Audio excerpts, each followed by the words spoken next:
This is Paul Nobles from eattoperform.com. This is kind of a cool trick. I didn't know it. I know a lot of people do know it, but I think it's really helpful for people who are just starting off meal planning.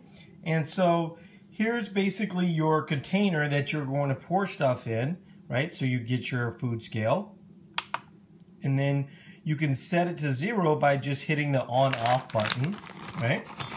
And so now you're pouring in your dark chocolate macadamia nuts to kind of measure those out, right? So here's another interesting trick though. You can reset it again, right? And now measure your banana, which isn't cooperating.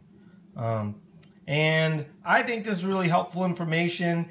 You know, it's really helpful when, as an example, you have chicken and you want to put rice in it and you need to measure out, 5 ounces, which is roughly the equivalent of a cup of rice or cooked rice. So I hope this is helpful to everybody. Talk to you later.